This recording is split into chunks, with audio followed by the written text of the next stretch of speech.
Ciao, sono Caruso. Ieri pomeriggio ho fatto 3 colloqui con 3 persone diverse perché vogliono iniziare un percorso con me e mi parlavano della loro volontà, della loro curiosità di fare ipnosi insieme a me. Alcuni di loro, un paio, mi dicevano che avevano già provato a fare ipnosi con altri operatori ma che non c'erano riusciti. E io di solito quando sento dire queste cose chiedo sempre: ma come sai che non sei riuscito?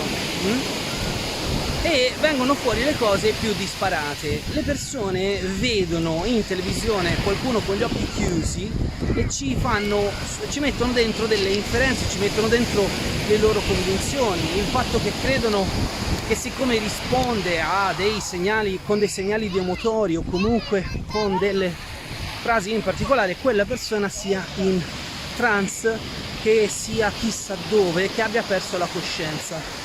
Signori, non è così, io non so più come dirlo. Anche noi ipnotisti non sappiamo se la persona è realmente in trance, è in ipnosi oppure no. Per questo esiste il concetto di ipnosi dinamica, cioè laddove l'ipnotista ha bisogno di fare domande di controllo e chiede delucidazioni alla persona che sta lavorando internamente. Vi ricordo che per quanto mi riguarda l'ipnosi ancora non ha una definizione che accontenti tutti quanti noi operatori professionisti, quindi magari se siete persone che vi state avvicinando all'ipnosi non vi avvicinate con una mentalità troppo rigida, perché poi correte il rischio di creare delle aspettative interne che poi non vengono mai realizzate, perché sono frutto della vostra immaginazione, frutto della vostra inferenza.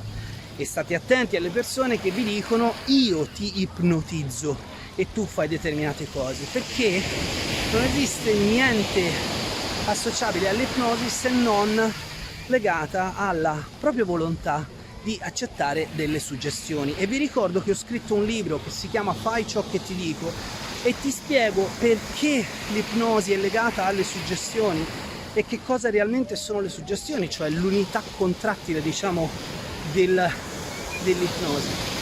Questo tema dovrebbe essere discusso molto meglio, però dietro c'è tutto un marketing, c'è tutta una voglia di ammaliare i clienti per farli acquistare delle sessioni o farli fare delle esperienze. Signori, non tutti quanti hanno la stessa capacità immaginativa, la stessa capacità di rispondere alle suggestioni. E come al solito dico, l'ipnosi di per sé non fa niente, dovete attraversare un percorso e strutturarlo con delle strategie, con delle strutture che vi portino al vostro risultato.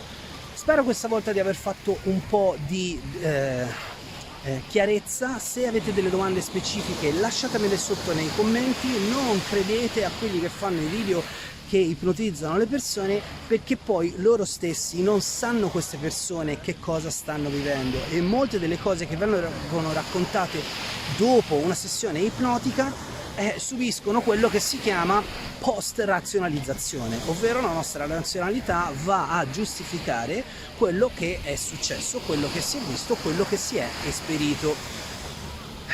Davvero spero di aver fatto chiarezza, vi auguro una buona serata, ancora una volta da Caruso Colsi è tutto, ci vediamo al prossimo video, ciao!